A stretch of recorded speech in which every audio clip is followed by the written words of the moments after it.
Okay, in this lesson we're going to look at extreme values of functions and kind of how to find them and how we can use calculus to find them. It's really cool. And all that means is we're looking for like peaks or valleys. It's no different than when you were told to find the vertex of a quadratic equation when you were in Algebra 2 or Algebra 1 or wherever you learned that. It's going to be the same sort of situation. So if I've got some graph right here,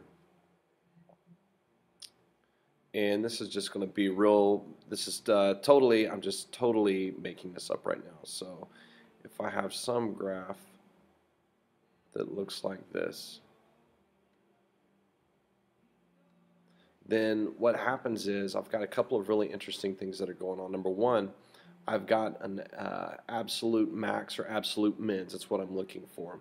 And if I have arrows on the end of my graph, that would indicate that I don't have, in this particular case, an absolute maximum. An absolute maximum is the highest that a graph will ever go. And then it will go no further than that up.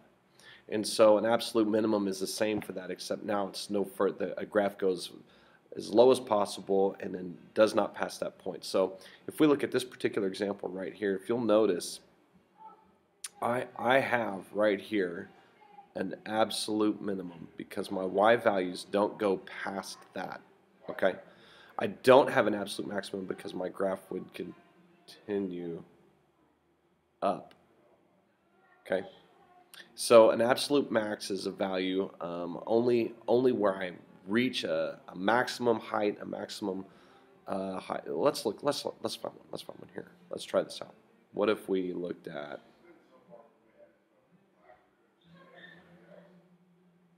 what if I have this graph right here? If I go, all right, we're going to do this.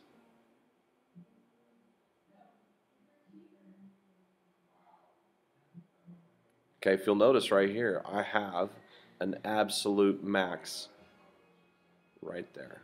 There's my absolute max. So there's no y values larger than that. Here's my absolute min. There's no y values smaller than that. And that's how absolute value or absolute max and min work. Now, if I have a graph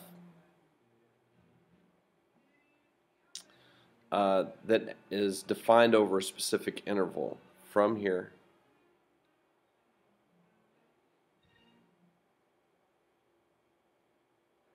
and it does something like this, then my absolute maximums and absolute minimums occur actually on those endpoints. Okay, so that's how all this absolute max and absolute min stuff works. Well, what about exploring these extreme values here? What, on the interval from negative pi over 2 to pi over 2, find the max and min values for sine and cosine. Well, remember what sine and cosine look like from negative pi over 2 to pi over 2.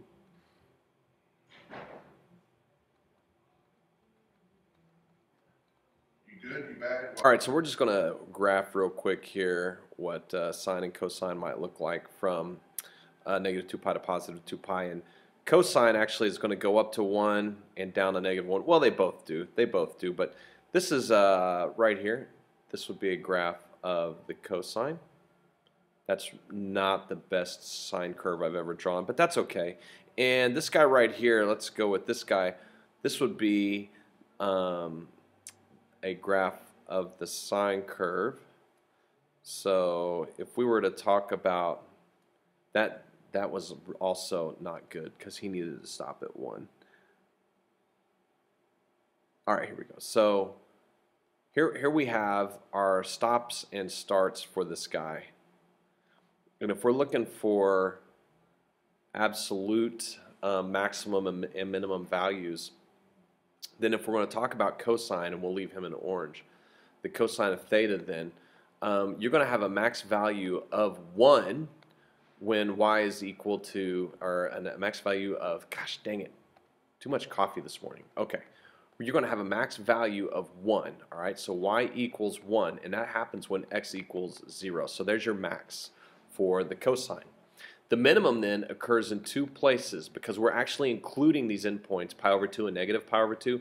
So we can actually say right here at this point right here and right here at this point right here at those two guys, those are both minimum values right there. So y is going to be equal to 0 at 2 places when x is equal to pi over 2 and when x is equal to negative pi over 2. So those would be,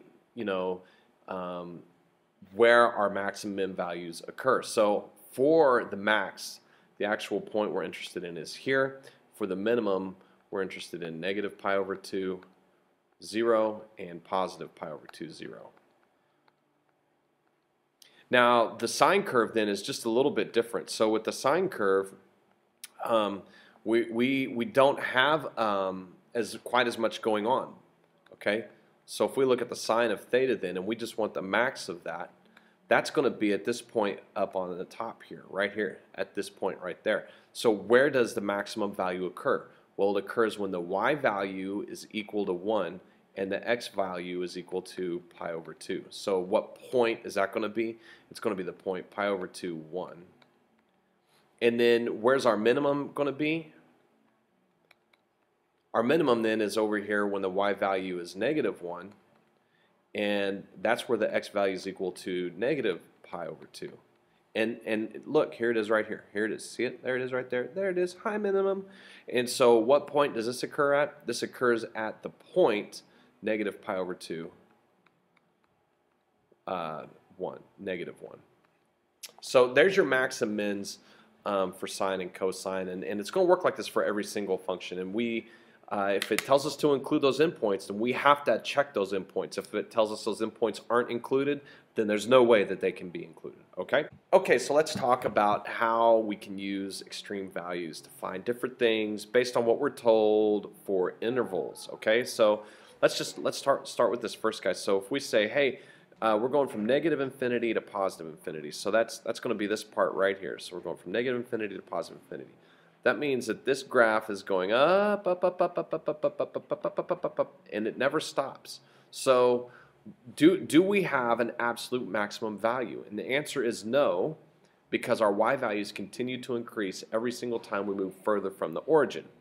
But what about an absolute min? Well, that occurs right down here at 0. So if we go from negative infinity to positive infinity, then that is our setup. No absolute max with an absolute minimum at 0. Okay. So, well, what about if we go from 0 to 2? So we're actually going to include 0. Okay, we're going to include 0. We're going to go out here to 2. So we're interested in this part right here. Well, in this situation, we do have an absolute max and we do have an absolute min because we're starting at 0. And that's the low point on our graph. So if we start at 0 and we're at that low point on our graph, then we're right here. So my minimum is 0. And then my maximum, if you just go up right here, let me choose a different color that's not showing up at all. If you go up from 2 to this spot on our graph, then you're going to be at the point 2, 4. And so we'd have a maximum value of 4 when x equals 2. So we can actually, where we're including those endpoints, we have an absolute max and an absolute min. All right, so let's look at something else. What if we said, okay, well, you can not include 0. We're going to parenthesis here. We're not going to include 0, but we are going to include 2. Okay, we are going to include 2. Well, we're back up here again at this fun point right here. We have a maximum value. We're including that. But since we're not including 0, here's what's happening. We're getting close to 0, but we're not touching 0. And so as you get close and closer and closer and closer to 0, you can continue to do that forever and ever and ever. You'll never actually get to 0. So we, in this case, do not have an absolute minimum because we don't have a specific x value that is at the bottom end of our interval. We're not including the 0 in this case. So we can always get close to, but we can't touch. Do we have a max? Yes, we do. It's right here. Okay, do we have a min? No, we don't. All right. Another situation we could have is a situation where we go from 0 to 2, and it's going to look like this. And anytime you have a case where you've got parentheses, we're not including 0, we're not including 2, then there's no way to find an absolute max or absolute min because we can always get closer to those points, but we can't ever touch those points, which means that our y values will always increase but never come to a specific max or min. So those are kind of some different rules on that. Well, here's what the extreme value theorem says, and it ties in with all of this, that if f is continuous and on a closed interval, so think about what we just kind of talked about here, and let's look at this graph. If we have a closed interval on this graph, so I'm going to go from here to here, I have a closed interval, I'm including the endpoints, then f will have both a maximum value and a minimum value on that interval, and it doesn't matter where it's at. So if we look at this graph right here, if we're going to go from here to here, I have maximums, I have minimums. Okay, I've got both because it's closed. I'm including the endpoint. Hey, I can move those around just a little bit. I could go from here to here. Okay, which means I've got a minimum here and a maximum here. I can move them to different places. It doesn't matter. If I have a closed interval where I include endpoints, I've got maxes and minimums, and that is what is really important with the extreme value theorem.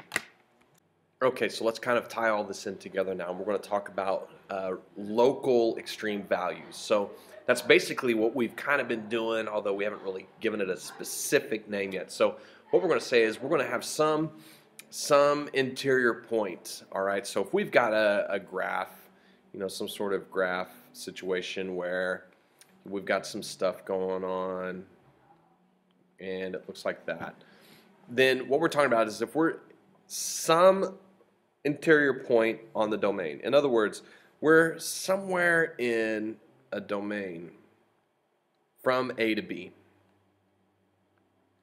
Okay, somewhere in here. All right, there's some specific point. Okay, where we're going to have a local maximum if other points are less than that. Okay, in other words, if our y value reaches a certain height and doesn't go past that height on our interval, we have a maximum value. Okay, same thing for a minimum. We're going to have a specific minimum value if at that specific point there's no values less than that. So then we're talking about just things that are y values that are a larger number. Okay, so a function has a local max or local min at an endpoint. Okay, at an endpoint if it's included, if the interval includes that specific endpoint. So some half-open domain interval. So what are we talking about? We're talking about like half-open, might like be here's an open, here's a closed, and that's a half-open interval. Okay, we can take this guy right here. Okay, we include this one. We don't include this one. Okay, because we can't actually get to the endpoint if we're open. All right. So the local extreme value theorem then says if a function f has a local max or a local min at an interior point of its domain, and if f prime exists at that specific spot, then the function at that spot is going to be equal to 0. That should probably read f prime. I think I typed it in wrong. Let me just double check these. Yeah, that needs to be f prime of c. Okay, so in other words, where the derivative equals 0, whoa, that's nasty. Where the derivative equals 0, that's where we're going to have these max or min values. So where the derivative is equal to 0, that's where we're going to be really interested. Okay, critical points can occur on the interior of a domain of a function at which f prime equals 0 or f prime does not exist. So sometimes you're taking a derivative and you start doing stuff with it, and maybe it becomes undefined because you have, you know, when you get done with all of your work, you end up with something like 1 over x squared. Okay, you can't have 0 in the denominator. So if this was our derivative, if f prime of x was equal to this, say, just for example, then we would have a critical point when x equals 0. That's a critical point because we're undefined at that spot. If we had something set up where we maybe had, like, say, f prime of x equals like x plus 7 over the square root of x minus 8 or something like that.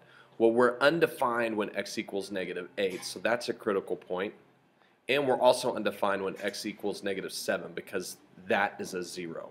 So what we're going to start doing is we're going to take derivative, we're going to set derivative equal to 0 and find the points where either that doesn't exist or it's true. And that's going to give us these local extreme values. Okay, so let's use what we just saw in the previous slide about taking this derivative, setting it equal to 0, and checking endpoints and all that. And let's find the absolute max and the absolute min of the function f of x equals x to the 2/3 power. Now, you could totally do this on your calculator, but since we're going to be calculus geeks, we're just going to geek it up to the fullest extent that we can. So let's just go ahead and look at the derivative of this guy, which is going to be 2/3 x to the negative 1/3 power. And since we're going to need to find zeros and critical points and things like that, I'm going to go ahead and write this as 2 over 3x to the negative 1/3. Oops, to the positive 1/3, not negative.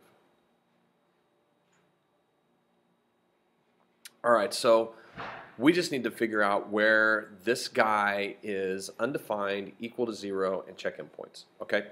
So the way we set equal to 0 is we look at the top and we set the top equal to 0. In this case, it's 2 equals 0. We don't worry about that. That's a false statement. The next thing we do is we take that 3x to the 1/3 power and set that equal to 0. Why? Because this is where we would be undefined. So we're going to discover that x to the 1/3 equals 0, because when you divide both sides by 3, that's what happens. So x equals 0. So I need this point right here to check.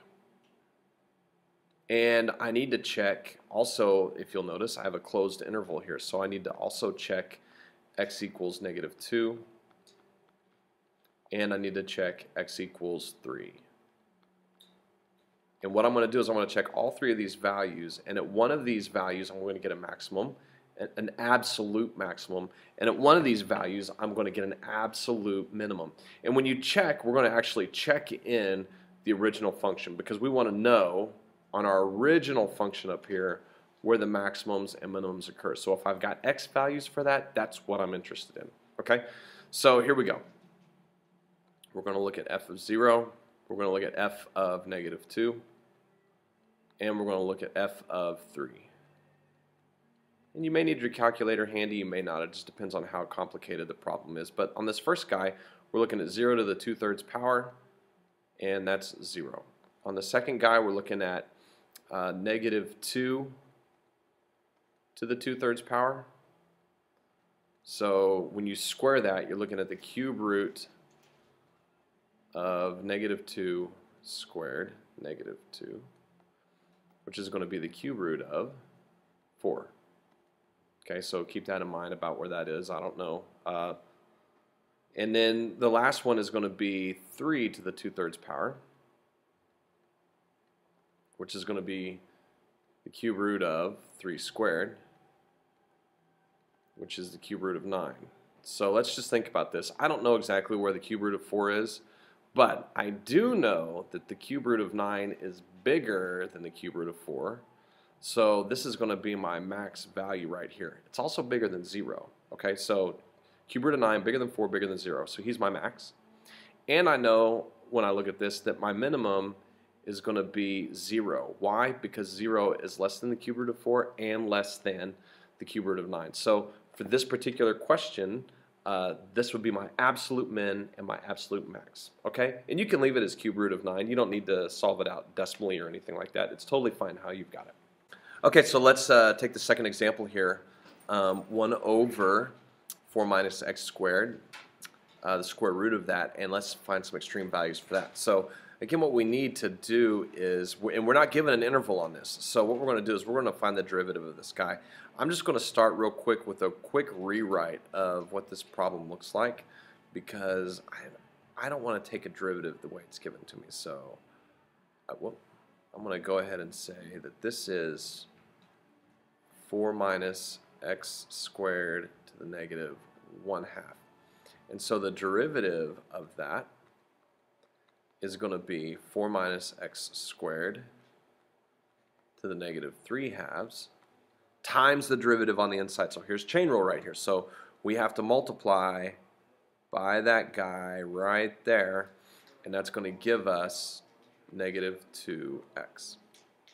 So my actual function then is going to be negative 2x over 4 minus x squared cubed square rooted. Okay, so this is the actual problem that I'm going to deal with. Now, I need to do two things. I need to set the top equal to 0. That gives me my 0. So when x equals 0, that's a critical point. Okay. The other point that I need to check is where this 4 minus x squared cubed equals 0, because that also will give me a critical point. So I got to take this guy down here,